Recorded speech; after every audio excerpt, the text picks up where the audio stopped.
Ceci est un livre audio autogénéré par Google. Guizot et Nîmes.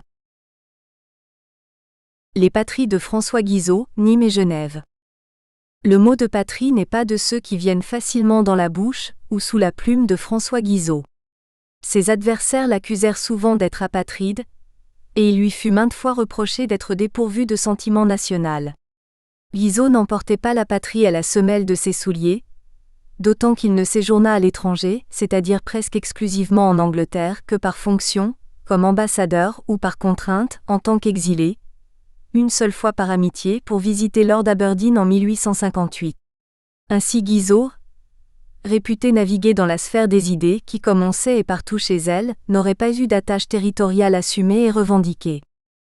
Pourtant, bien qu'il ne fasse pas figure ni profession d'être enraciné, Guizot ne se sentait pas de nulle part. Outre évidemment la France, à laquelle son attachement est insoupçonnable, il me semble qu'il se reconnaît lui-même 4 patries, 2 d'origine Nîmes et Genève, et 2 d'élection, l'Angleterre et le Calvados.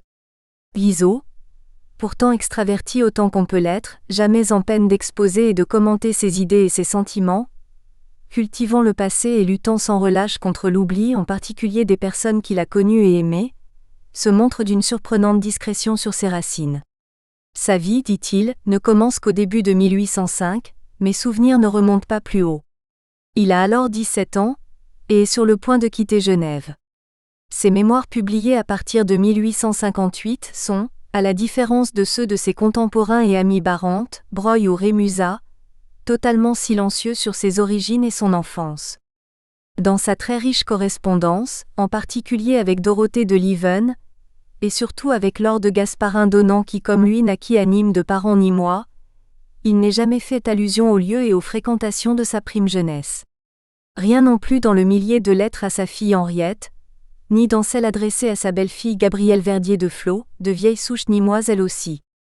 Surtout, ni dans ses correspondances ni dans aucune autre que j'ai pu consulter, jamais François Guizot ne fait allusion à son père André, guillotiné comme on sait dans sa ville de Nîmes en avril 1794, alors que lui-même était dans sa 7e année. Seule exception, il avoue à sa mère en avril 1808 « Je ne te parle presque jamais de mon père. Si tu savais comme son souvenir m'est toujours présent, comme je m'en occupe sans cesse. Sans doute, mais c'est toujours par devers lui. Si ses enfants savent quelque chose d'André Guizot, c'est par leur grand-mère Sophie. Et lui qui accumule les portraits des êtres chers, il n'en possède aucun de son père. De même, n'est-il pas surprenant que François Guizot fasse complet silence sur Louis Guizot, qui fut viguier puis maire de Saint-Geniès de Malgoirès, le berceau de la famille, et suivit le même trajet politique que son cousin André, jusqu'à être exécuté sur le même échafaud quelques semaines plus tard? Serait-ce parce que Louis était métis, fils d'une esclave de Saint-Domingue? Il a certainement connu, sinon Louis Guizot, du moins sa femme Louise Boisson, native de Saint-Geniès et qui vécut jusqu'en 1816, et leurs enfants dont Louis, né en 1763, juge à Saint-Chapt et mort en 1835, et Paul-Antoine de 6 ans plus jeune sans compter leurs 3 sœurs. D'eux non plus, rien sous sa plume ni apparemment dans sa vie, même si plus tard il s'occupa sans plaisir d'Edmond, arrière-petit-fils de Louis, le faisant entrer dans la garde impériale. Il en va de même, et plus encore peut-être des Bonicelle, sa très nombreuse famille maternelle, bien qu'il ait connu, tout jeune, au moins 2 des sœurs de sa mère, décédées prématurément à Nîmes sans doute au dernier moment de la Révolution. Je n'ai ni le temps ni la compétence psychologique pour interpréter cette sorte d'occultation du milieu et des personnes qui, à Nîmes, entourèrent les 12 premières années de la vie de Guizot. Ce ne furent pas pour lui de bons souvenirs, si même ce furent des souvenirs. Il semble que pour lui l'enfance ait été un mauvais moment à passer, lui qui pourtant s'intéressait de si près aux enfants. Reste que ses liens avec Nîmes demeurèrent vivants et actifs tout au long de son existence. Ce n'est pas que depuis son installation à Paris à l'automne 1805, il s'y soit rendu souvent. 6 séjours seulement à ma connaissance, en 1807, 1809, 1814, 1821, 1830 et après une longue interruption due aussi au fait que Madame Guizot mère a quitté Nîmes pour établir chez son fils en 1823, pour la dernière fois au printemps 1860 pour le mariage de son fils Guillaume, au Grand Temple, sous la présidence du pasteur Jean Monod. C'est là que, le 22 avril, devant les membres des sociétés protestantes de secours mutuel de Nîmes, il salue sans ambages « Cette ville, notre patrie ». Ce n'est pas la première fois qu'il emploie ce mot.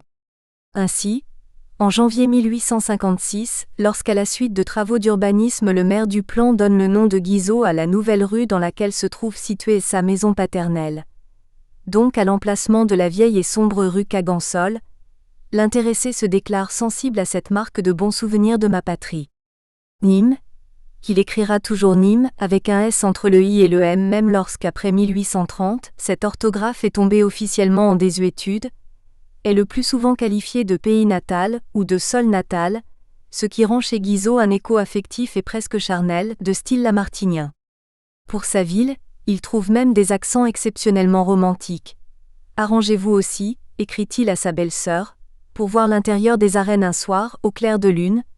J'ai peu vu d'effet aussi beau que celui de la lune sur ces grandes ruines. Autant et plus que le sol natal, ce sont ses habitants, ceux qu'il appelle ses amis et dont il ne les sépare pas, qui l'intéressent. Je ferai certainement dès que je le pourrai un voyage en Languedoc pour que ma femme, il s'agit d'Elisa Dillon épousée en novembre 1828, fasse connaissance avec mon pays et tous mes amis. C'est ce qu'il écrit en août 1829 au Nîmois Édouard Verdier de Flot, qualifié, terme rarissime, de compagnon de ma jeunesse, le seul, à ma connaissance, avec lequel il ait toujours conservé le tutoiement. Comme d'autres, ce voyage conjugal n'eut pas lieu, et Guizot, malgré son intention déclarée, ne montrera jamais non plus sa ville à ses enfants avant d'y venir en 1860. Mais il n'a pas besoin de se rendre sur place pour entretenir avec soin son réseau d'amitié nîmois et gardois. En font partie au premier chef, les Chabot-Latour, déjà liés aux parents de François Guizot, puis la tribu d'Onan, avec en tête Achille, l'ami de cœur et d'esprit depuis au moins 1806, et Laure qui ne le fut pas moins.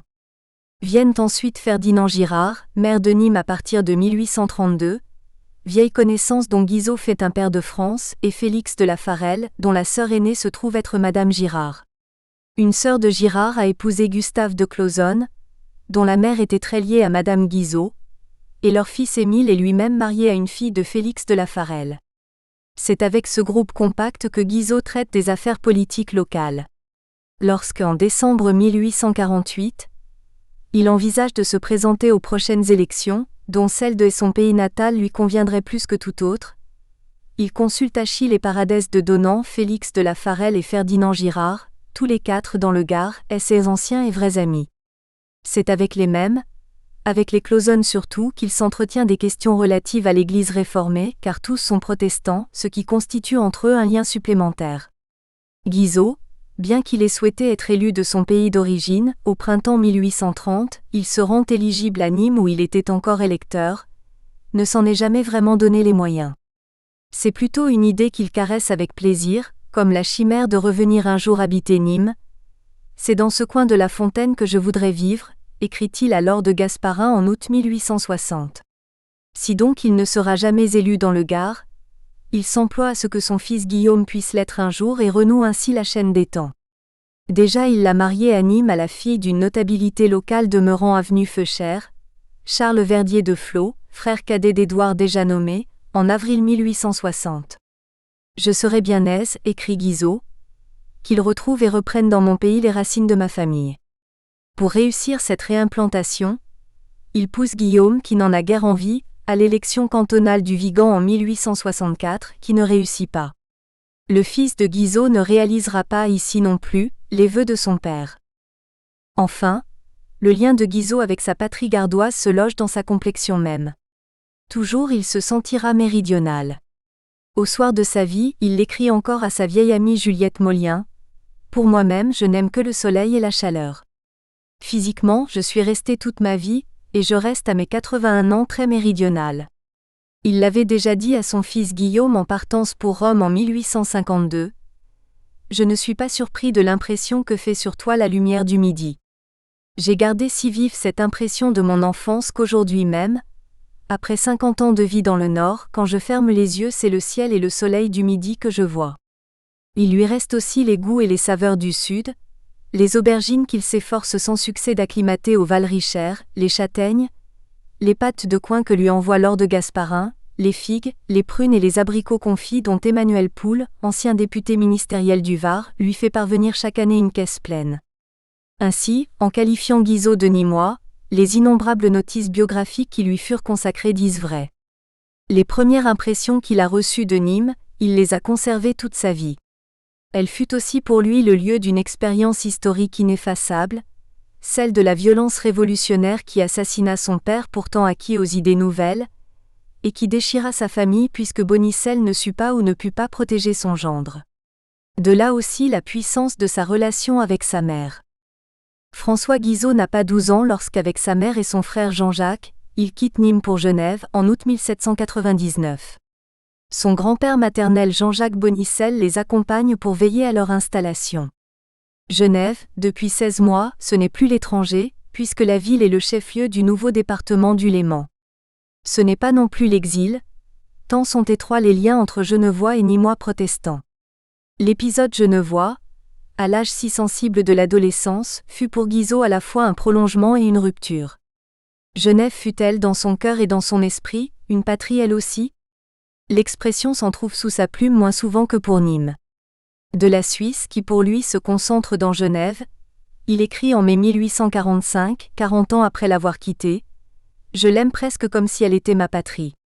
Aussi, en novembre 1846, après la révolution radicale de James Fazzy, « J'ai le cœur fidèle, aussi je suis triste pour Genève car je l'aime toujours ».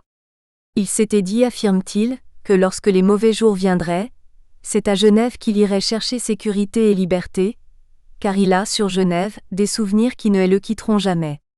Note personnelle rare dans ses mémoires tout politiques, il précise traitant de l'affaire du Sonderbund. J'avais été élevé en Suisse. J'en avais emporté d'affectueux souvenirs. J'y conservais des amis personnels, je portais à la Suisse après les années de jeunesse et d'études que j'y avais passées la même bienveillance, etc. Outre les témoignages d'affection et d'amitié qu'il a longtemps prodigués à Genève et toute sa vie à des Genevois, qui l'ont bien payé de retour, le plus important à ses yeux est que Genève est mon berceau intellectuel, comme il l'écrit en 1859 au fils d'un ancien camarade de collège. Le berceau, ou plutôt le lit car l'enfant a déjà 12 ans, n'est-il pas une métaphore de sa seconde naissance dans une deuxième patrie? La greffe de Guizot à Genève a d'autant mieux pris, en dépit de chiches conditions de vie dans le petit logis de la rue Verdaine, qu'elle ne s'est pas faite en terre inconnue. La continuité est grande, je l'ai indiqué, entre Nîmes et la prétendue cité de Calvin. Les Guizot retrouvent sur les bords du lac des noms qui leur sont familiers. Ami Dumas, par exemple, magistrat bien placé qui veille sur eux, est le petit-fils d'une Marguerite Guizot qui, veuve d'un Antoine Dumas vers 1730, est venue s'établir à Genève avec ses enfants.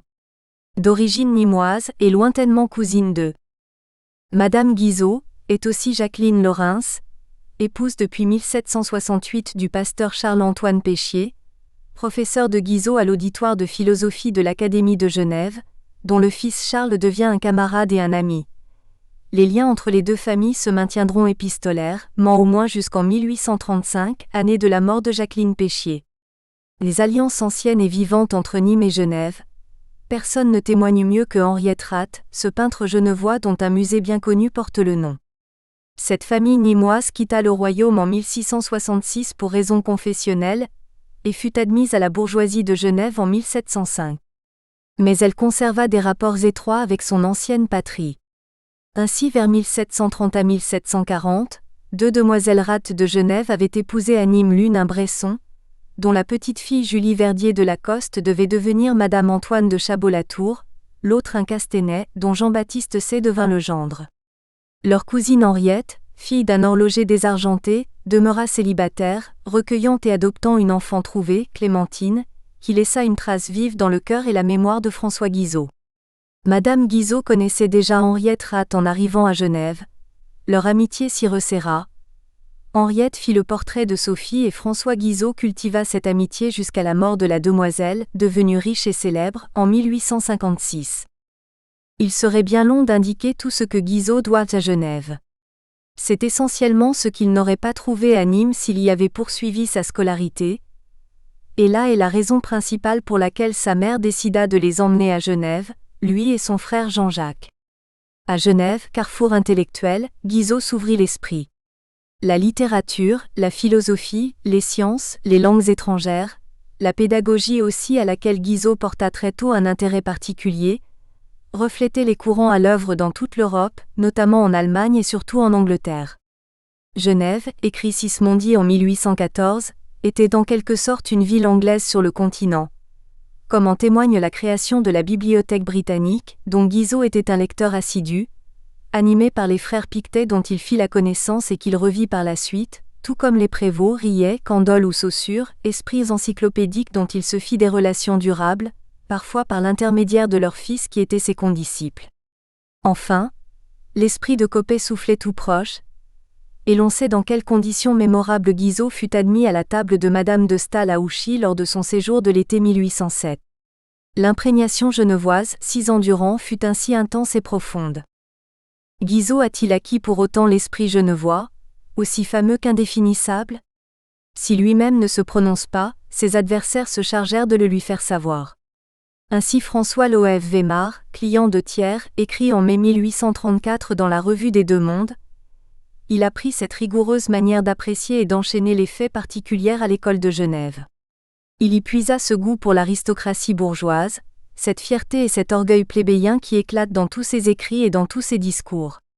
Cormenin, en 1838, est plus acide. Comme tous les prédicants de l'école genevoise, cette école sèche et rogue, il procède dogmatiquement. 20 ans plus tard, Eugène de Mirecourt enfonce le clou. Élevé à Genève, dans cette patrie de la forme et des dehors hypocrites, M. Guizot y a puisé tous les éléments de son être: manière gourmet, ton pédant, mœurs roides et cassantes, dignité perpétuelle dans le mensonge et la déraison. Fichte. La qualité de Genevois serait, du moins à Paris, un marqueur à ce point péjoratif? Auguste de la Rive le confirme par sa protestation même, lorsque ce membre du Conseil représentatif de Genève déplore que Tocqueville soit entré dans l'opposition active au ministère Guizot, tout en ajoutant: « Pardonnez-moi, vous savez que je suis un peu suspect, car on dit quelquefois à M. Guizot pour l'insulter qu'il est un Genevois, et j'avoue que j'en suis fier. » À cette patrie qu'on lui reconnaissait, Guizot conserva son affectueuse fidélité. Pourtant, moins encore que pour Nîmes, il ne ressentit ni l'envie ni le besoin réel de l'entretenir par la présence physique. S'il est vrai qu'on ne se baigne jamais 2 fois dans le même lac, il ne revint jamais sur les rives du Léman après son retour en France en juin 1805, sinon moins d'1 mois à l'été 1807. Puis, plus rien, alors que les occasions ne manquèrent pas. Nourri par les livres, les lettres et les conversations, ses souvenirs lui suffisaient. Voilà qui est bien de François Guizot. Laurentès. Vue de l'Académie de Nîmes, François Guizot, l'enfant du pays. Si l'Académie française laisse parfois dans son ombre les autres classes de l'Institut, Guizot fit au contraire preuve d'une égale attention à l'endroit de toutes les académies. C'est lui qui, en 1832, fut à l'origine du rétablissement de l'Académie des sciences morales et politiques, dissoute par Bonaparte en 1803. Il y fut d'ailleurs élu à l'un des 7 premiers fauteuils pourvus dès le mois de décembre de la même année, puis élu en avril 1833 à l'Académie des inscriptions et belles-lettres, avant d'être élu encore en avril 1836 à l'Académie française. Guizot réussit le rare exploit d'une triple élection, du Grand Chelem, académique. Mais 3 élections en 3 ans et demi. Est-ce perspicacité ou réflexe panurgien d'académie qui vole au secours de la renommée du ministre de l'Instruction publique, historien connu et reconnu? Car, bien avant les célèbres académies nationales, l'Académie de Nîmes, la première, avait élu Guizot parmi ses membres au mois de décembre 1807. Certes, il ne s'agit que d'une très modeste académie de province, d'une académie que Guizot, déjà parisien, ne fréquenta guère alors même qu'il consacra beaucoup de temps et de soins aux académies de la capitale. Néanmoins, l'Académie de Nîmes, l'émule du laurier, selon sa propre devise, prenait ici près de 30 ans d'avance sur l'illustre compagnie parisienne. La première, elle avait su reconnaître dans le jeune Guizot plus que lui-même, comme le soulignait le président Alexandre Vincent dans sa réponse au discours du récipiendaire. Appelé, selon toutes les probabilités, à se montrer avec éclat dans le monde littéraire, M. Guizot n'oubliera pas que ses concitoyens lui ont offert la première récompense publique de ses travaux, et que le premier laurier académique dont il est couronné, a été cueilli sur sa terre natale. Aussi, à tout seigneur tout honneur, n'est-il pas inintéressant d'éclairer notre héros sous ce jour académique méconnu? Guizot vu de l'Académie de Nîmes. Si l'Académie de Nîmes ne donne pas à ses membres le beau nom d'immortels, elle s'est efforcée avec discrétion mais opiniâtreté, d'assurer à leur mémoire la meilleure pérennité. Fondée en 1682, n'est-elle pas la plus antique gardienne de tout le mouvement intellectuel de la ville, et donc la gardienne de la gloire de ses membres les plus distingués?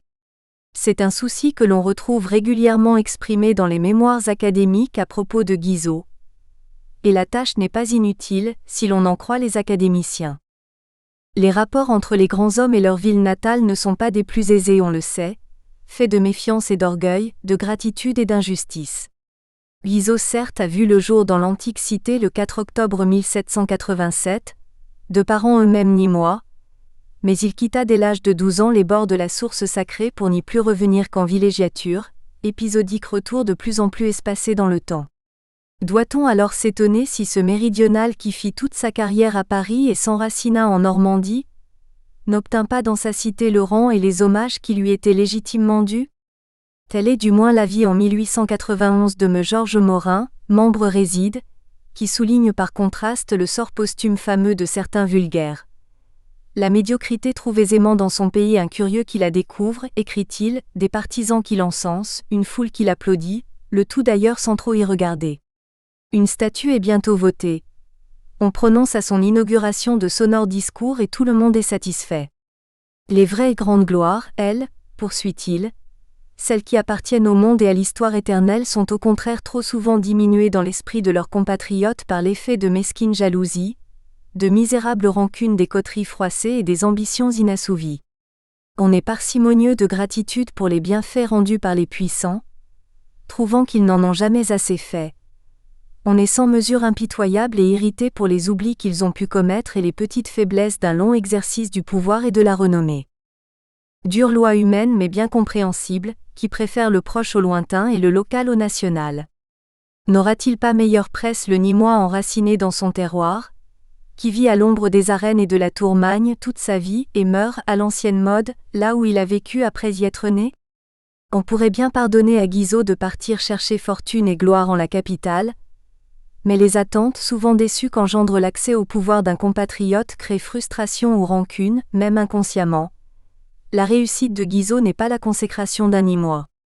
Et Guizot s'acharne lui-même à ruiner le lien ténu qui l'attache à Nîmes, en reniant sa terre sévenole, l'air fouetté de Mistral et la lavande des collines brûlées, pour une vallée étroite, solitaire et silencieuse, pour les prés verts, les bois touffus semés de grands arbres, le paysage agreste et riant de sa propriété du Val Richer. Il ne s'agit nullement, bien sûr, d'occulter la mémoire de personnages moins glorieux, d'épurer la galerie existante des statues, bustes et effigies qui ornent la ville, mais de prendre conscience des abus de la statuomanie, du zèle souvent excessif de comités trop épris d'une vanité de clocher, ou victimes des illusions qu'engendrent parfois des popularités trompeuses. L'Académie de Nîmes préfère entretenir le souvenir des plus illustres. Ainsi, en 1891, elle proposa au concours l'étude de l'œuvre historique de Guizot, espérant bien fermement que l'hommage ainsi rendu à Guizot ne sera pas le dernier et que longtemps encore la tradition de ce rare et puissant esprit demeurera parmi nous vivante et souvent évoquée.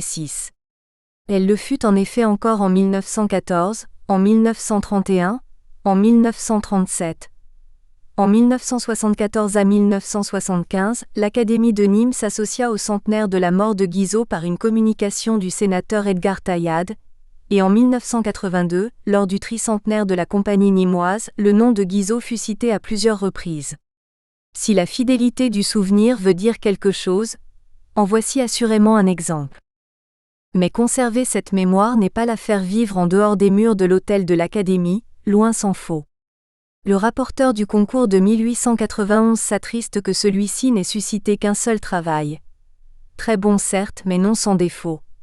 L'Académie, très scrupuleuse dans ses choix, se borna à lui décerner une mention très honorable et une partie du prix.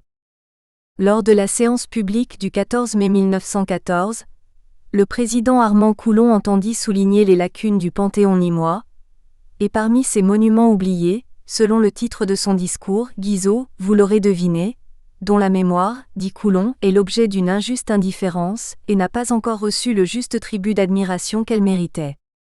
Avons-nous fait assez ? Lui répond comme en écho le professeur Gaston Broche en 1931 pour honorer cette gloire, nous qui en sommes d'office les plus proches gardiens ? Je ne le pense pas, conclut-il, proposant pour solution définitive, la plus convenable et la plus efficace aussi, de donner son nom au lycée de la ville. Que Nîmes fasse donc enfin tout son devoir en prenant toutes les mesures propres à sauvegarder cette grande mémoire. Que le lycée de Nîmes soit le lycée Guizot, comme le lycée de Marseille et maintenant le lycée Thiers. Et Gaston Broche d'évoquer l'ampleur de l'événement. Le baptême pourrait se doubler de l'érection d'un buste de Guizot dans la cour d'honneur du lycée, où seraient réunis pour l'occasion les successeurs de Guizot au ministère de l'Instruction publique et des Affaires étrangères, des représentants de l'Académie des sciences morales et politiques, les représentants les plus autorisés de la science historique et de l'intellectualité anglaise qui n'ont pas oublié que Guizot fut de tous les Français de son temps, et même de tous les temps, celui qui a le mieux connu l'histoire et les institutions anglaises. Oui, assurément. Quelle belle fête que celle-là, fête de l'amitié franco-anglaise, fête de la pensée politique moderne, fête de la ville de Nîmes. Bien que je n'ignore pas, ajoute Broche, combien toutes nos provinces françaises sont riches de gloire, je cherche cependant avec curiosité en France une autre ville qui puisse se flatter d'avoir donné tout ensemble au monde antique un nom aussi important que celui d'Antonin et au monde moderne un nom aussi noblement respectable que celui de Guizot. La postérité, on le voit, peut jouer des tours mais demeure heureusement l'œuvre. Et c'est cette œuvre surtout, qui intéressa les membres de l'Académie de Nîmes. Œuvre multiple et foisonnante. À travers les mémoires de l'Académie de Nîmes, sont mis en valeur 4 visages de l'action et de l'œuvre de Guizot. L'ancien ministre de Louis-Philippe, d'abord et avant tout. Mais comment évoquer le parcours de Guizot sans émettre de jugement politique ? En 1975, le bâtonnier Taillade, sénateur socialiste du Gard et président du conseil régional Languedoc-Roussillon, se défend fermement d'être un défenseur de Guizot. Sa pensée est ainsi résumée dans le bulletin de l'Académie. L'orateur refusa à Guizot le droit de se considérer sur le plan social comme un ami du progrès. Les conceptions rétrogrades qui furent celles du ministre entraînèrent sa chute et celle de Louis-Philippe. Affirmer que seul peut exercer le pouvoir politique, une classe riche et instruite, ne saurait être acceptée de la part d'un homme qui se prétendait en quelque sorte héritier de cette révolution française, mais qu'il trahissait en ne voulant pas en concevoir les prolongements nécessaires. Rendant compte des travaux de l'année 1975, le président Lucien Fresneau souligna à propos de cette communication son objectivité parfaite, et le jugement aussi éclairé que sévère porté sur l'homme d'État. Si la carrière de Guizot fut éclatante, elle prit fin dans un non moins remarquable échec, mais est-ce en raison de ses conceptions rétrogrades d'une monarchie stationnaire, ou bien d'une vision trop juste de l'horizon lointain mais qui rend aveugle sur les obstacles présents ? Le débat traverse les travaux de l'Académie, et 2 membres illustrent cette seconde hypothèse plus favorable à l'accusé. Armand Coulon rappelle d'abord la dette de reconnaissance que la démocratie a contractée envers Guizot, le Colbert de l'instruction publique, aux vues relativement avancées pour l'époque concernant la question scolaire. Gaston Broche, quant à lui, justifie les réserves manifestées par Guizot envers le suffrage universel. Guizot avait bien le droit, personnellement, de ne pas aimer ce gouvernement tumultueux de la foule puisque le premier essai qui en avait été fait en France lui avait coûté la vie de son père, et l'avait condamné lui-même enfant, à l'exil. Il en avait bien le droit, même comme historien, puisque cette brusque conquête du pouvoir par le peuple, non instruit et non nourri, lors de la Grande Révolution avait abouti à la Terreur rouge, à la dictature militaire, à l'invasion étrangère et à la Terreur blanche. Il voulait l'instruction du peuple comme préliminaire à la démocratie, et cette instruction populaire, il est précisément le premier, comme ministre de l'instruction publique, à l'avoir organisée d'une façon sérieuse par la loi justement célèbre et qui fut appliquée de 1833. Il est donc permis de penser que si Guizot fût resté le guide de nos destins, le suffrage universel eût vu sans doute son avènement reculer d'une 20aine d'années mais nous eussions fait, et l'Europe avec nous, l'économie de ses premières et inévitables erreurs. Qui de nous oserait aujourd'hui soutenir le dogme de l'infaillibilité des démocraties prématurément émancipées, au spectacle inquiétant des récentes élections d'outre-Rhin ? Et cela sans parler de son action en politique extérieure qui, par le rapprochement franco-anglais, assura la paix pendant tout son ministère, point sur lequel se retrouvent d'accord Gaston Broche et Edgar Taillade. Ce n'est donc pas sans titre que l'homme politique rejoint, dans l'estime des académiciens, l'historien. 2. L'historien Guizot est en effet unanimement loué, l'un des premiers et plus puissants rénovateurs des études historiques, un des précurseurs les plus autorisés de notre école contemporaine. Que reste-t-il de Guizot ? Envisagé dans la suprême beauté de l'idéal scientifique. Un sens de la recherche et des sources jusque-là ignorées, un esprit critique remarquable, un travail formidable et incessant, une œuvre féconde et originale et l'histoire de la Révolution d'Angleterre toujours citée en modèle, l'honnêteté scrupuleuse, exigeante, appliquée à l'étude du passé, une capacité de synthèse peu commune qui lui permit d'élever l'apostrophe. Histoire de la civilisation européenne à sa juste hauteur, débrouillant le chaos, dépassant les points de vue spéciaux ou partisans, tenant compte de tous les tumultueux éléments dont la fermentation allait enfanter le monde moderne. Aussi l'échec du concours proposé en 1891 laisse-t-il nos académiciens perplexes.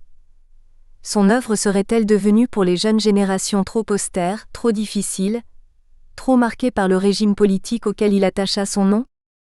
3. L'historien ne peut pas être séparé du professeur, pourvu par surprise en 1812 d'une chaire à la Sorbonne par le grand maître de l'université impériale, Fontane.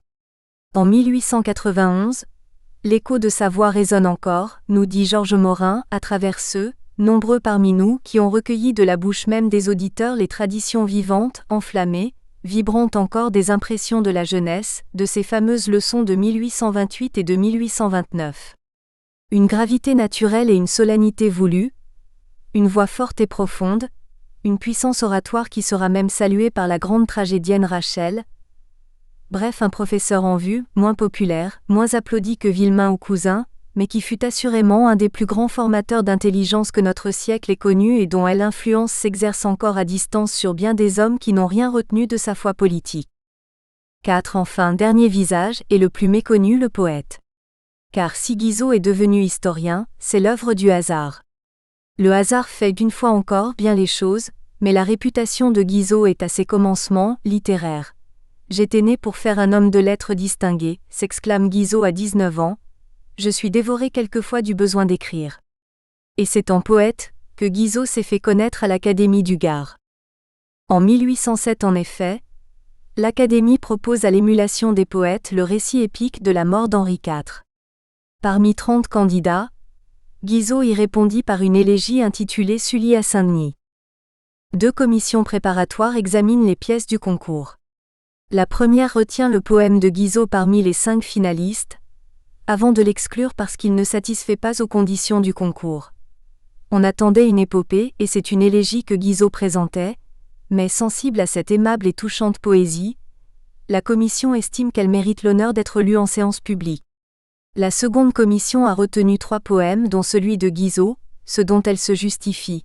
Certes sa pièce rappelle Tibulle davantage que Virgile, mais c'est le récit qui constitue l'épopée. La narration de Guizot est douce, tendre, touchante, mais les qualités ainsi que la grandeur de la force ne sont-elles pas du domaine de la poésie épique ? Le poème présente un tableau plein de vérité, d'intérêt et de charme. On doit surtout à notre avis louer l'auteur d'avoir introduit dans son sujet le dramatique si nécessaire, pour tempérer la sévérité de l'épopée et en varier les scènes et les tons. Le poème n'est pourtant pas sans défaut, et après un bon début l'auteur faiblit en avançant. En conséquence, cette seconde commission propose de décerner un accessit à l'élégie de Guizot. Dans sa grande sagesse, l'Académie décide de récompenser Guizot, non dans ce concours de poésie, mais en l'élisant le 27 décembre 1807 comme membre non résident. Lu en séance publique, l'élégie de Guizot reçut applaudissements et, disent les mémoires, attendrissement général. 174 alexandrins, que la curiosité incite à ne pas taire. Le Thames avait 9 fois ramené la journée, qui d'un prince parfait borna la destinée. Et Sully par 9 fois, en vêtements de deuil, avait de son ami visité le cercueil. Ce triste jour devait l'y rappeler encore. Pour la 10e fois il naissait, et l'aurore couvrant d'un bandeau noir son front doux et riant, sans perles, sans rubis, sortait de l'Orient, Sully se lève en pleurs. Dans son discours de réception, Guizot développa des considérations générales sur l'opinion publique dans son rapport avec les lettres, soulignant la nécessité pour les écrivains d'avoir des juges. Heureux probablement d'avoir lui-même trouvé de tels juges à Nîmes, Guizot donnera encore à l'Académie 2 cantates en 1809, l'Empire de l'harmonie ou la fête d'Alexandre puis la mort de Corinne, et une élégie en 1811, la mort du Tasse. Mis à part donc une pièce publiée en 1807, Guizot réserva pour des raisons inconnues, ses créations poétiques à l'Académie. Privilège dont s'honore l'Académie de Nîmes, et que résume ainsi le secrétaire perpétuel en 1937. En somme, il fut poète pour nous. Faut-il regretter que Guizot ait abandonné la poésie ? Chacun en sera juge, mais pour ses biographes, sa gloire n'y a point perdu.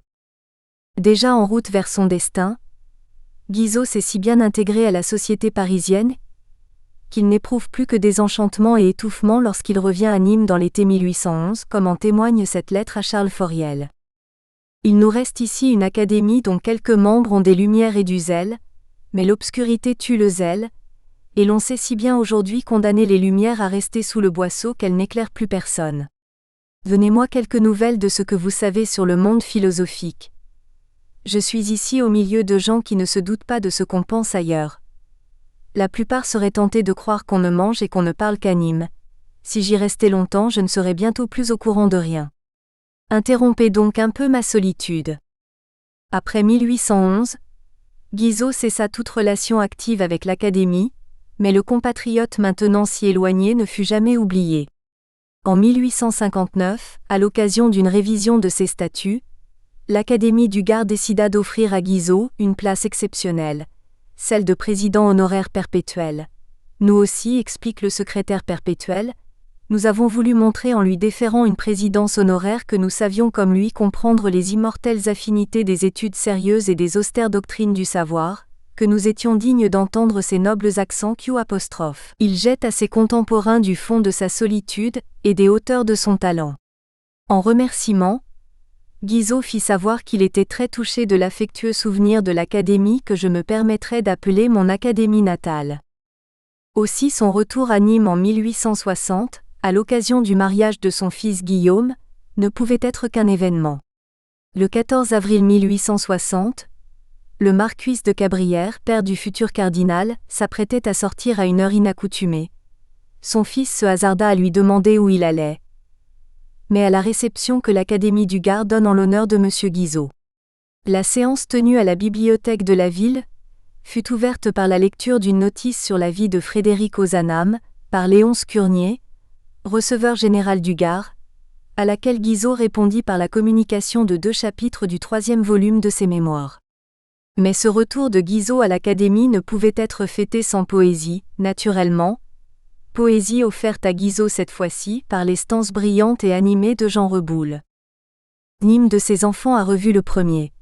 De son vieil écusson le glorieux palmier a, de joie et d'orgueil, reverdit de lui-même, car votre renommée entre dans nos splendeurs, roi par l'esprit tombé des civiques grandeurs, sans rien diminuer de votre diadème. Reboul évoque alors, de manière allégorique, les travaux de l'historien sur le développement de la civilisation chrétienne de ces âges d'équinoxe jusqu'aux rayons du soleil chrétien, puis achève par un vibrant hommage. Né sous ce ciel serein, miroir de votre esprit, maître, que votre nom reste à jamais écrit sur ces temples dont Rome apparaît notre enceinte.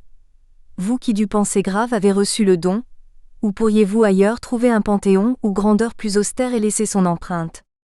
Magnifique éloge, fait de modestie et de tact, du très catholique Reboul au très protestant Guizot, ancien ministre du roi exilé 10 ans plus tôt, en présence du préfet du Gard, préfet de l'Empire et de tous les partis, orléanistes, légitimistes, républicains.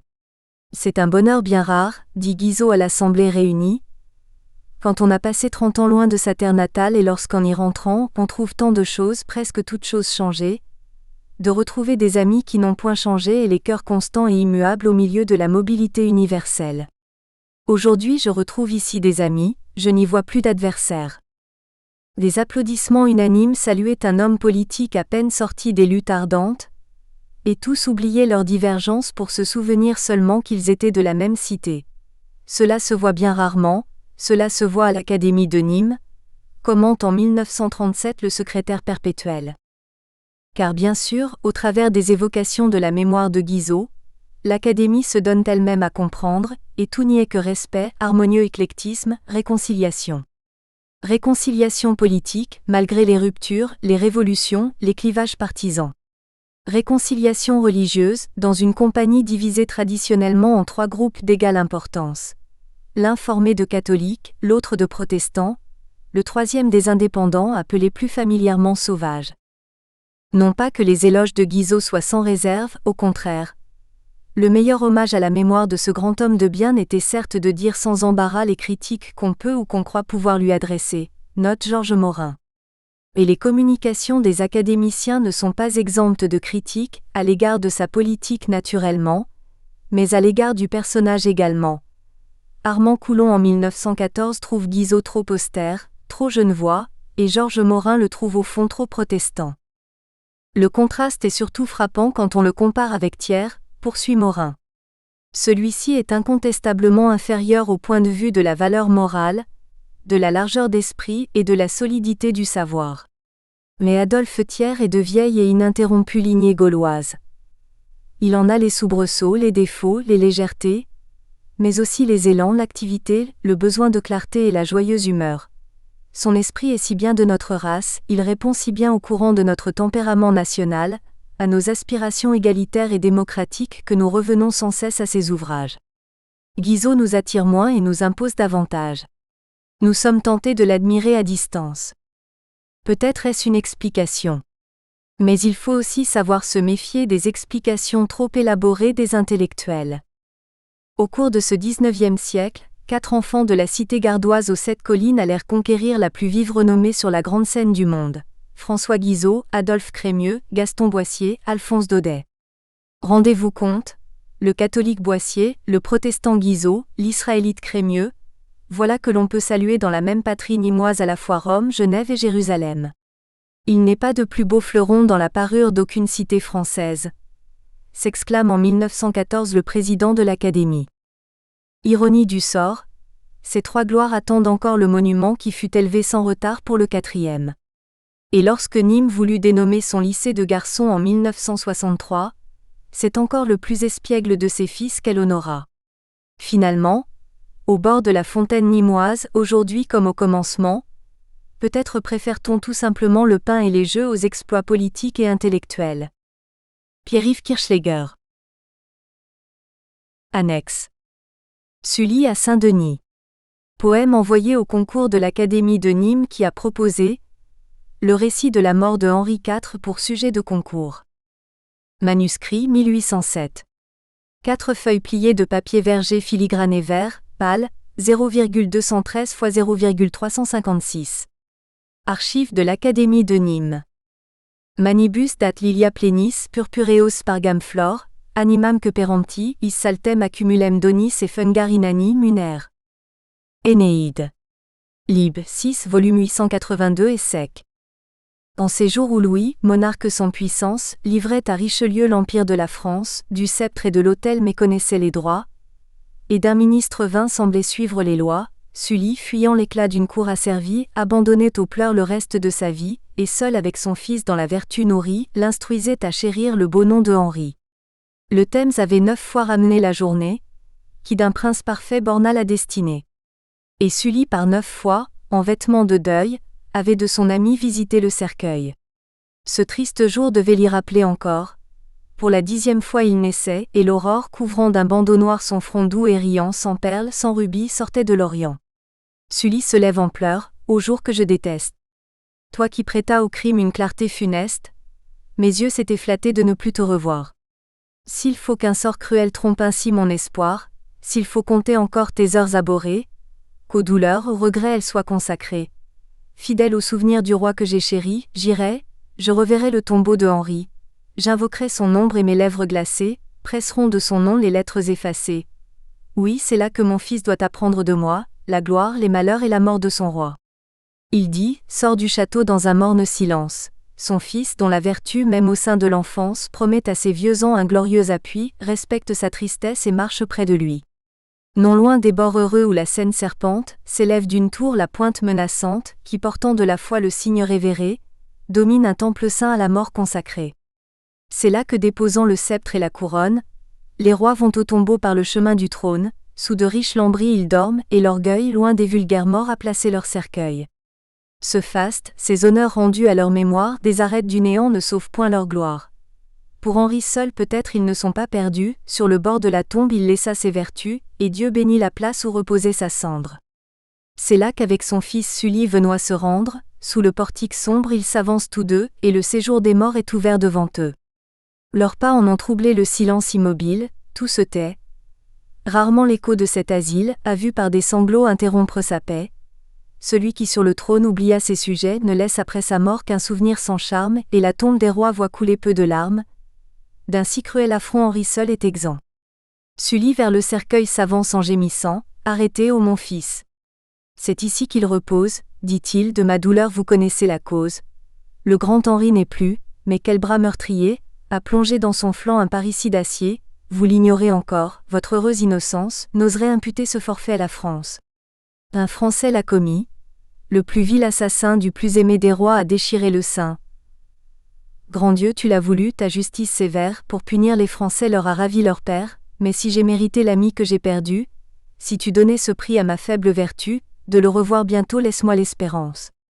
Et vous mon fils et vous dont la naissante enfance, des bienfaits de son prince a vu borner le cours, apprenez quelle main a terminé ses jours. Après plus de 30 ans de discorde et de guerre, le démon des combats ne troublait plus la terre, et la France unissant les partis opposés ne voyait plus entre eux ses enfants divisés. Le fanatisme enfin content de ses victimes, semblait être lassé de carnage et de crimes.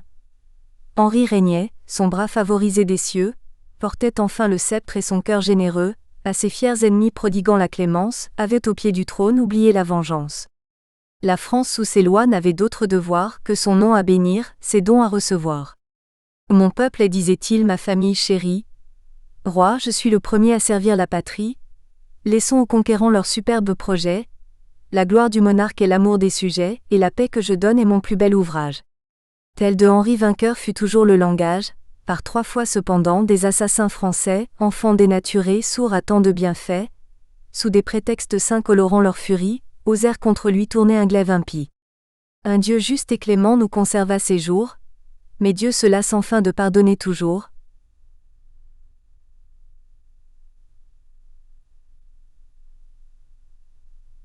Puis l'élévation de la parvis sacrée rappelle l'innocence, où coupable humain ravit leur protecteur, et livre un peuple aveugle à sa propre fureur. Lassé de son repos, jaloux de voir la France, après tant de malheurs renaître à l'espérance, le fanatisme armé d'un poignard odieux, et cachant sa laideur sous un masque pieux, animait Ravaillac de sa funeste rage, au plus sombre forfait instruisait son courage, l'entretenait de meurtre en face d'un autel, et pour la mort d'un roi lui promettait le ciel. Le scélérat aveugle et chérissant son crime, appelait par ses vœux le jour où sa victime, à son bras parricide enfin viendrait s'offrir. Ô de ce jour fatal déchirant souvenir. La guerre terminée et la paix affermie, la gloire de 30 ans, les vertus d'une vie, le généreux projet de contraindre les rois, à rendre à l'univers sa balance et ses droits, ni le beau nom de grand, ni le titre de juste, rien n'a pu de Henri sauver la tête auguste. Hélas, plus d'une fois un noir pressentiment parut nous annoncer ce triste événement, et le roi qui jamais n'avait connu la crainte, de mortelle frayeur sentit son âme atteinte. Ami, me disait-il, plains mon malheureux sort, mes enfants bien-aimés ont conspiré ma mort, ils me tueront, te dis-je, et le jour qui va luire, est le dernier des jours où ton ami respire. Je tentais vainement de bannir de son cœur cet effroi de la mort sinistre avant-coureur. Atteint d'un mal cruel et loin de sa présence, je cachais à ses yeux ma funeste souffrance. La voix de l'amitié, l'appelant près de moi, l'emporta dans son cœur sur les craintes du roi.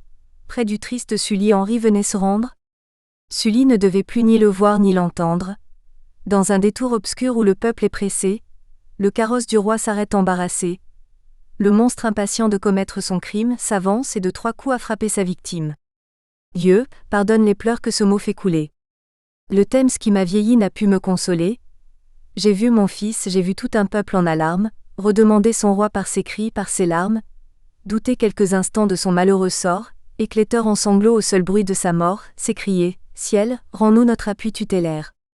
L'un dit à ses enfants, vous perdez votre père. L'autre au pied des autels se roulant égaré, va rejoindre au tombeau son monarque expiré. Chacun se croit frappé du coup le plus funeste, et moi-même aux douleurs abandonnant le reste, des jours que mon ami ne me demandait plus. Là de voir pour son fils tous mes soins superflus, j'exilai de la cour ma tristesse inutile. Seul avec mes regrets, au fond de mon asile, occupé chaque jour d'un souvenir chéri, j'ai formé votre enfance aux vertus à l'amour de Henri. Chevillez ses vertus et revetez sa gloire. Jurez que respectant son nom et sa mémoire, le jour qui nous amène au pied de ce cercueil, sera pour vous un jour de tristesse et de deuil. Jurez que tous les ans, fidèle à mon exemple, quand je ne serai plus, vous viendrez dans ce temple, arroser de vos pleurs ce marbre inanimé. Et toi qui m'appelais ton sujet bien-aimé, Henri sur cet enfant jette un regard de père, et reçoit le serment que sa bouche va faire. Il dit, tombe à genoux et le fils prosterné prononce le serment par son père ordonné. Henri qui les entend accueille cet hommage. On dit même qu'au sein d'un céleste nuage, à leur voix un moment abandonna les cieux, son ombre glorieuse apparut à leurs yeux. François Guizot au milieu des académiciens de Nîmes, portrait de groupe et affinité, 1807 à 1874. L'Académie de Nîmes perpétue le souvenir de François Guizot en conservant un buste, donné par un de ses membres, Achille de Donnan, un des amis nîmois de l'homme politique. Guizot a été en effet académicien nîmois pendant une durée exceptionnellement longue, 67 ans.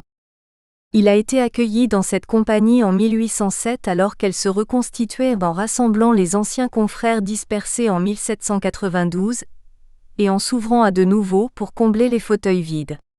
Guizot, né à Nîmes en 1787, y déploie une activité importante de 1807 à 1811.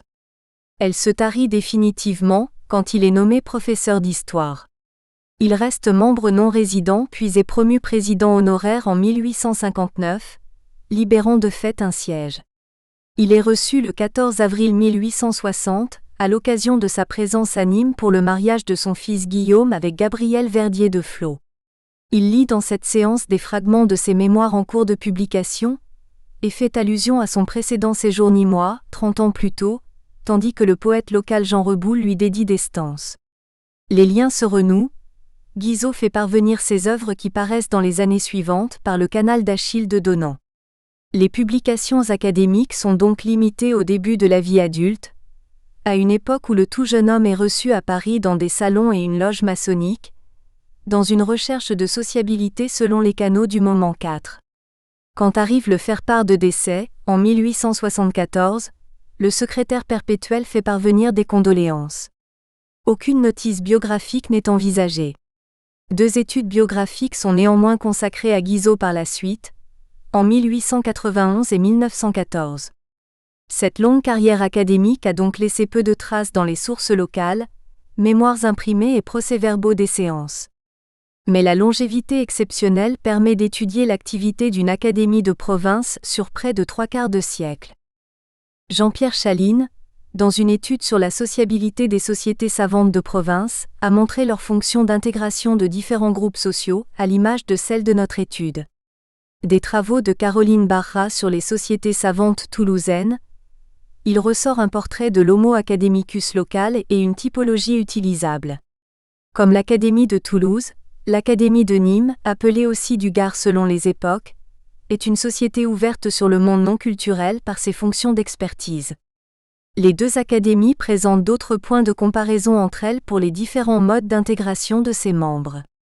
Raymond Huard, dans divers travaux, a mis en valeur l'entre-soi de la société bourgeoise orléaniste du Gard, à la différence d'autres milieux de la vie politique locale, comme les légitimistes et les républicains. C'est le milieu des amis de M. Guizot, cité dans les notices, principalement mais pas exclusivement en milieu protestant. S'agissant d'histoire culturelle, Françoise Méloniot a attiré l'attention sur l'importance du rôle de Guizot et des libéraux qui diffusent un objectif d'utilité publique, celui auquel se réfère l'Académie. Laurentès présente la place importante des amitiés gardoises dans les activités épistolaires de Guizot tout au long de sa vie. Parmi celles-ci se trouvent les académiciens Achille de Donnan et François-Félix de la Farelle. Les notices biographiques établies par l'Académie sont des récits de vie comme autant de micro-histoires. Le sociologue Bernard Lahire s'est intéressé à la culture des individus. il met l'accent sur les dissonances, c'est-à-dire des pratiques et des préférences qui distinguent les personnes à l'intérieur d'un groupe social qui paraît homogène de prime abord. Guizot, quand il était ministre de l'Instruction publique, s'était intéressé à l'activité des sociétés savantes. Pour Nîmes, de nombreux travaux présentés comme d'utilité publique dans les années 1830 pouvaient répondre aux préoccupations du pouvoir politique d'alors. Ce souci d'utilité était cependant présent depuis le début du siècle à l'Académie. Les productions des hommes de lettres comme Guizot ont côtoyé les recherches des antiquaires de la ville romaine, des mathématiciens et autres agronomes. La société savante laisse aussi une place aux artistes et aux scientifiques. Elle s'efforce d'équilibrer son recrutement, sans négliger une personnalité locale dans le domaine culturel. Nîmes n'est pas une grande ville administrative ou universitaire, c'est plutôt une ville moyenne industrielle. Les académiciens ont en commun le fait d'être instruits, d'être capables de produire des écrits d'une certaine tenue et de manifester de l'intérêt pour des travaux scientifiques ou littéraires. L'adhésion de membres des différentes confessions est suscitée, un projet apparent dès le milieu du XVIIIe siècle dans cette ville divisée de cultes, selon une expression de l'époque. Comme d'autres lieux ou sociétés, l'Académie se veut un endroit où se pratique la coexistence confessionnelle ou politique. Le souvenir des nombreux affrontements du passé est vif, et les partisans de l'ordre public craignent ceux qui seraient prêts à en découdre au moindre prétexte religieux. Ces élites intellectuelles locales se considèrent comme des modèles à imiter. C'est l'objectif des hommages aux disparus. Dans ces récits de vie, le nom de Guizot est parfois évoqué. Quelques rapprochements sont donc possibles entre contemporains nîmois. J'ai utilisé pour dépouiller les biographies la grille de lecture proposée par Michel Perronnet, à la suite de sa thèse sur les évêques de l'ancienne France.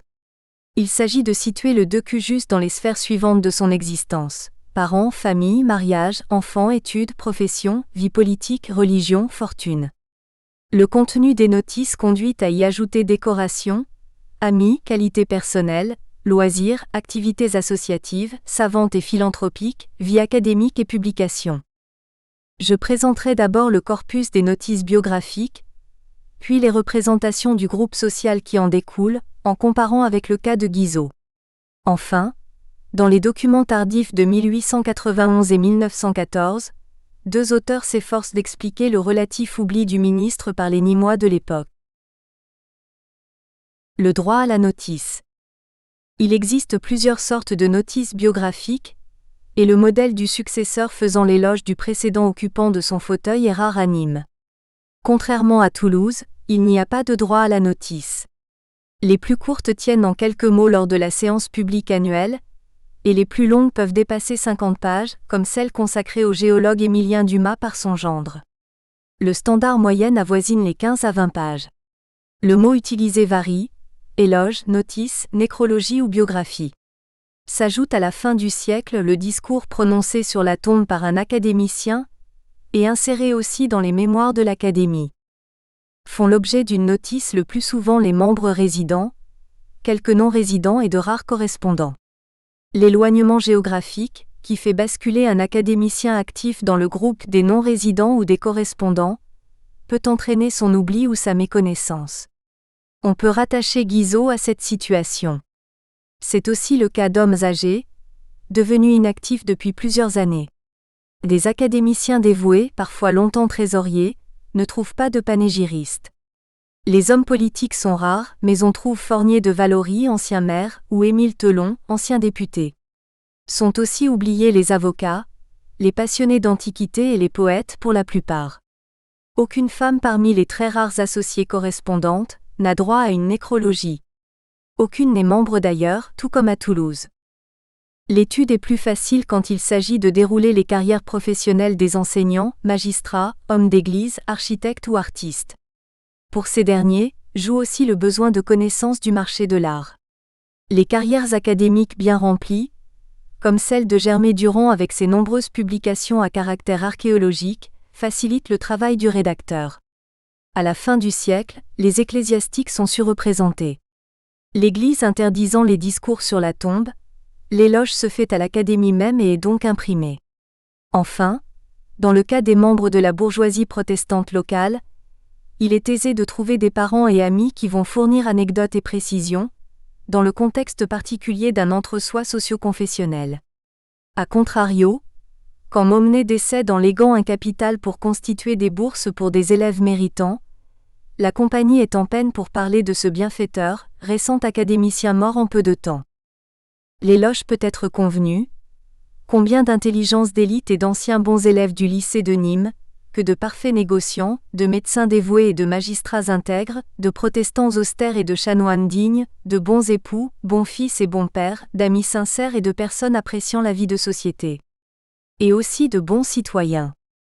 Voilà des éléments pour établir le portrait type de l'Homo academicus nîmois. Le choix du panégyriste est donc un élément essentiel pour raconter la vie du défunt. Le secrétaire perpétuel et ancien recteur d'académie Jean Nicot produit beaucoup d'éloges, dont l'intérêt augmente quand il a bien connu la personne, comme collègue, ancien élève du lycée de Nîmes ou membre de la commission des écoles sous la monarchie de Juillet. Les discours sur la tombe de la fin du siècle sont de faible intérêt, l'auteur n'ayant pu réunir que peu de matériaux dans un bref délai. Les récits présentés au bout de plusieurs mois par un proche, n'ayant à son actif qu'une petite poignée d'éloges et s'efforçant de bien faire, sont à relever. Une mention particulière doit être faite pour le docteur Puech qui présentait plusieurs pièces justificatives à la fin de ses contributions. Cette série d'éloges répond à un choix fait en 1866, sous la pression d'un nouveau secrétaire perpétuel, Gustave de Clauzonne. Après discussion, l'Académie arrête à l'unanimité une nouvelle manière de faire. Les notices nécrologiques auront à gagner à être confiées aux amis particuliers des membres décédés, soit qu'ils expriment eux-mêmes le désir de se charger de ce soin, soit que l'Académie les y invite. Le corpus des notices peut être réparti en 3 ensembles pour le XIXe siècle. La génération née avant 1770, qui a connu l'ancienne Académie, et celle des philosophes et personnes éclairées, faiblement portées sur la pratique religieuse. La génération née entre 1770 et 1820, la génération de Guizot, est la plus nombreuse dans nos sources et particulièrement active. La génération postérieure, née après cette date, est une génération de la mobilité professionnelle accrue, du fait de la construction des chemins de fer. La génération Guizot sert de référence dans notre étude. Elle est représentée par environ 50 notices utilisables, et 40 portraits photographiques conservés dans les archives de l'Académie. Quelles raisons peut-on avancer pour expliquer l'absence de notices sur Guizot, disparu en 1874 ? Entre 1870 et 1878, l'Académie a suspendu ses séances publiques. Or les hommages publics étaient rendus, à ce moment-là. Quand elles réapparaissent, les décès ont été nombreux et Guizot n'est pas mentionné parmi les 11 personnes citées. On peut considérer qu'il n'a pas été retenu comme notabilité nîmoise. Portrait de groupe, compétences académiques et milieu social. Les académiciens du XIXe siècle forment un groupe de 30 membres résidents, qui sont devenus momentanément 40 en 1865. Ils ont leur domicile à Nîmes. 30 sont non-résidents et peuvent demeurer dans le reste du département, ou dans un lieu plus éloigné. Le nombre des associés correspondants est illimité. Les membres des 2 premiers groupes ont à payer un tribut académique. Articles, comptes rendus, jury de concours et participation à des commissions. Guizot, président honoraire de 1859 à son décès, est un des très rares présidents honoraires que l'Académie ait désigné. On devient académicien à tout âge, du jeune adulte à la retraite, et ce n'est pas l'apanage d'hommes âgés. Les jeunes et les adultes peuvent déménager, du fait de leur activité professionnelle, comme Guizot et bien des enseignants ou militaires.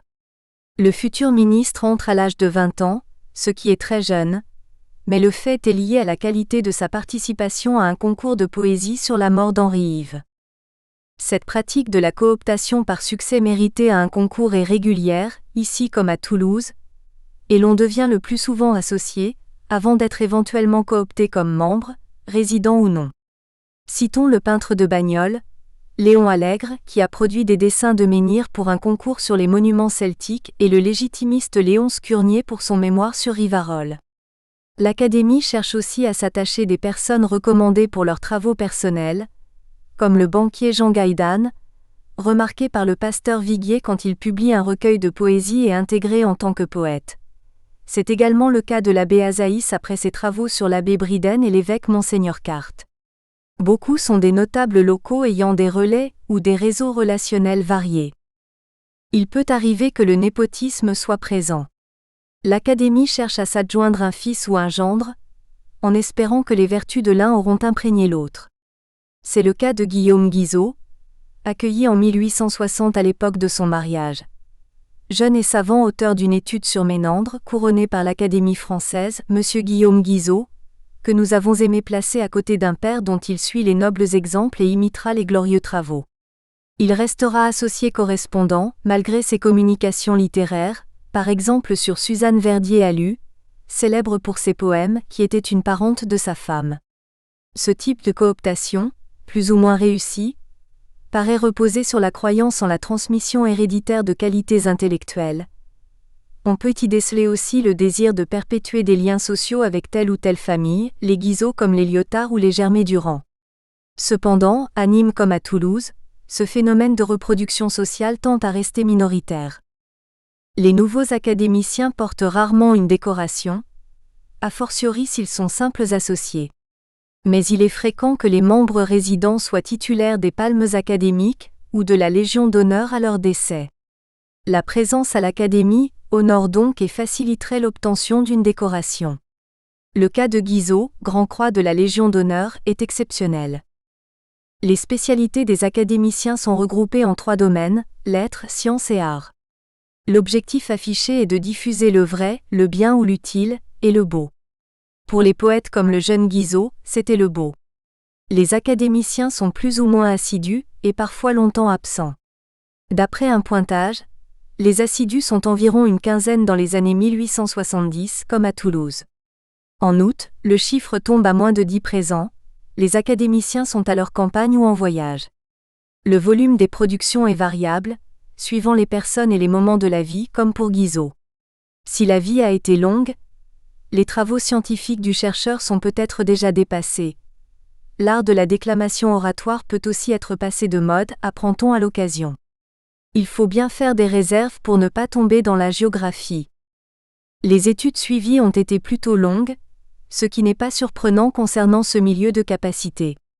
Certains les achèvent à 16 à 18 ans, d'autres les ont prolongées par une formation professionnelle courte ou plus longue. Les études paraissent s'allonger au fur et à mesure que l'on avance dans le siècle. Les études les plus courtes sont celles des artistes cooptés pour leur talent, le poète et boulanger Jean Reboul ou le peintre Léon Allègre, qui ont des origines modestes.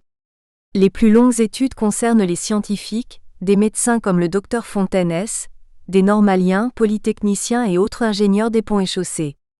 C'est aussi le cas des formations théologiques, par exemple pour les pasteurs Viguier, l'abbé Privat, l'instituteur Joseph Simon qui a suivi des études pour être rabbin. Entre les deux extrêmes se situent banquiers, militaires, enseignants, magistrats et hommes de lettres. François Guizot se situe dans la catégorie intermédiaire, ayant poursuivi des études de droit à Paris. Leur culture commune repose sur l'acquis des études secondaires.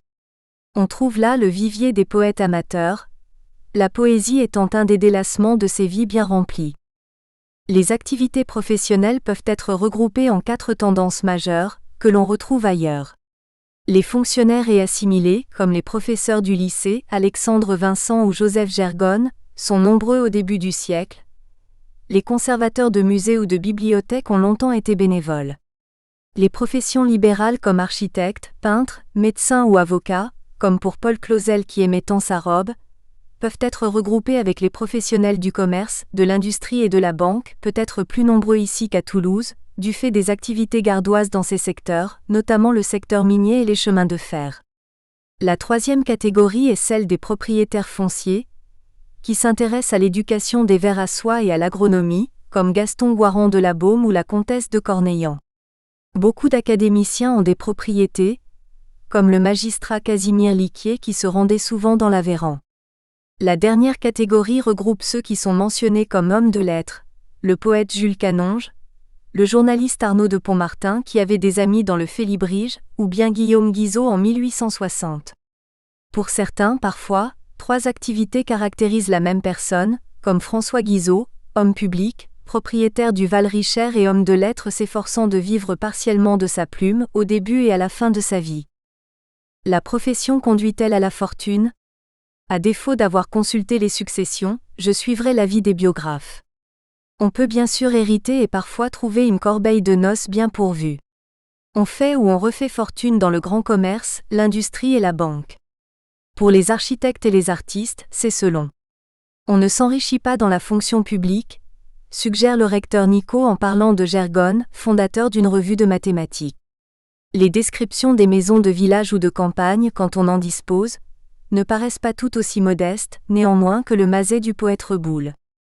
Guizot, d'après ses lettres à sa famille, appartiendrait au groupe social des classes moyennes à la fortune limitée, ce qui semble le cas majoritaire à l'Académie de Nîmes. Tous les académiciens ne sont pas mariés, mais beaucoup le sont. Le biographe donne peu d'indications sur la famille de l'épouse et rarement son nom. Il remarque parfois que le disparu a fait un mariage selon son cœur.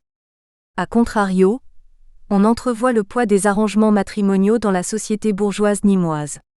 Les péripéties du mariage de Guillaume Guizot paraissent plus près des réalités locales que les unions choisies pour lui-même par son père, peut-on supposer.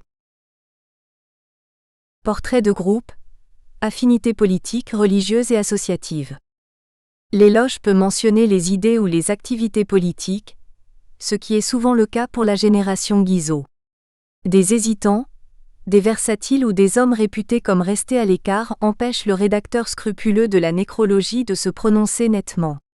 Quelques légitimistes, nombreux dans les académies, sont désignés comme Félix de la Farelle, Jean Reboul ou Armand de Pontmartin. De rares républicains avant la Troisième République, comme Émile Telon qui, pour l'Académie, est un poète. Des hommes, en nombre relativement important, sont désignés comme des amis de M. Guizot. Pour d'autres, on insiste sur leur engagement en 1827 ou 1830, sur leur attachement à la fois à l'ordre et à la liberté contre les excès, sur leur avancement dans la carrière professionnelle au début de la monarchie de Juillet. Citons les noms du pasteur Samuel Vincent, du maire Ferdinand Girard et du député Achille de Donnan, des magistrats Léonce Morin et Gustave de Clauzonne, des recteurs Dominique Deloche, Michel Moriot et Jean Nicot. Le docteur Fontaine S. avait été lié à des amis de 1830. Il se partage entre les deux confessions et l'équation protestantisme égale orléanisme, souvent décrite pour Nîmes, n'est pas exclusive même si elle paraît dominer dans ce groupe de notables. En 1830, ils ont entre 30 et 45 ans et se retrouvent actifs à l'Académie après 1848, au moment de leur révocation, démission ou d'un départ en retraite, pour une vingtaine d'années encore. Ils n'étaient pas forcément déjà académiciens, dans les années 1830 à 1848.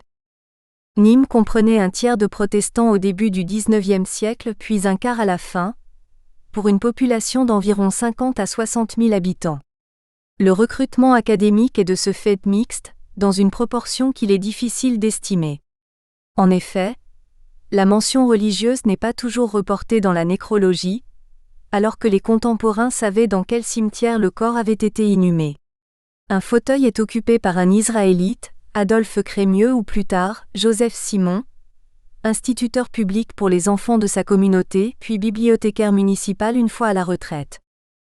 Deux catholiques ont une production académique importante, l'abbé Azaïs, aumônier du lycée et secrétaire perpétuel, et Germé Durand, chef d'établissement de l'Assomption. Parmi les protestants, on trouve des laïcs, comme les membres de la famille Vincent au début de la période, et pour ne citer qu'un seul pasteur, Charles Dardier, historien du protestantisme. L'existence des dissensions à l'intérieur de l'Église protestante est mentionnée. Si Jules Tessier, d'Anduze, ne prend pas part aux querelles et se contente de gérer les affaires protestantes en bon trésorier, le secrétaire perpétuel Clauzonne est délégué au synode de 1872. Il s'y remarque parmi les libéraux tandis que Guizot participe à l'expression de la tendance orthodoxe qui dominera le synode. Dans le cas de son Église, Guizot n'est pas en phase avec les protestants nîmois à la fin de sa vie. Les activités cultuelles occupent certains, au consistoire israélite pour Joseph Simon, au consistoire protestant de leur ville pour plusieurs, en particulier les pasteurs. Les chanoines de l'entourage de l'évêque ont aussi leur place à l'Académie, comme le chanoine Privat, qui siège dans diverses commissions du domaine de l'instruction. Nous espérons que vous avez apprécié cet aperçu. Pour continuer à écouter ce livre audio sur Google Play Livres, utilisez le lien dans la description de la vidéo.